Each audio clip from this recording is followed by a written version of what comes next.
जय माता जी की हुक्म। मैं इंजीनियर महावीर सिंह शेखावत सहभागी राजपूत परिवार के भाइयों से अपनी बात रख रहा हूं। कल झुंझुनू में राजपूत परिवार का सम्मेलन बुलाया गया। बहुत बड़े बड़े नेताओं को बुलाए गए। उसके बावजूद भी 400 से 500 लोग ही उसमें इकट्ठे हो पाए, और उसमें भी जिस जाति विशेष को टिकट मिला है उसके भी काफ़ी सारी संख्या में उसमें लोग थे, इसलिए वो समाज का तो सम्मेलन था ही नहीं।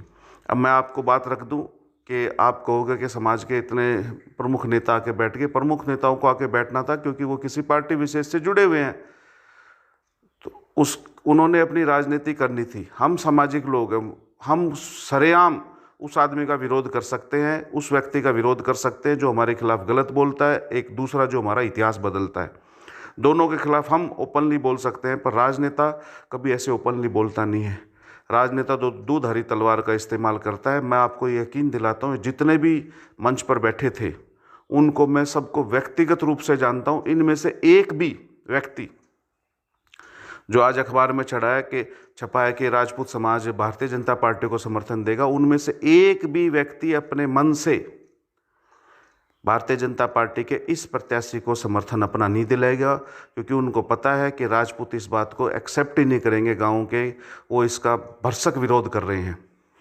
पर ये बात तो बिल्कुल तय है, चाहे आप किसी को बुला लो, और उन नेताओं को भी पता चल गया है कि वो लोगों की नब्ज समझ लेते हैं। उनको भी ये बात पता चल चुकी है कि राजपूत समाज जो है भारतीय जनता पार्टी के इस कुंभकर्ण को बिल्कुल भी वोट नहीं देगा, क्योंकि इसने हमें बार बार अपमानित करा है।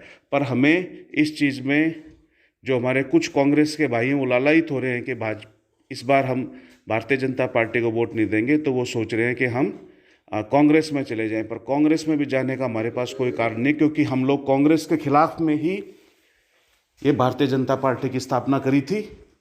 कांग्रेस हमेशा से राजपूतों के खिलाफ रही है, इसलिए उसके पास भी नहीं जाएंगे। हमारे पास में सिर्फ और सिर्फ एक विकल्प है कि हम अपनी नाराजगी संपूर्ण राजस्थान, संपूर्ण भारत, बल्कि पूरे विश्व तक पहुंचा सकें। इसके लिए हमें अपनी अलग लाइन खींचनी है, जैसे हमारे पूर्वज अपनी अलग लाइन खींचते थे।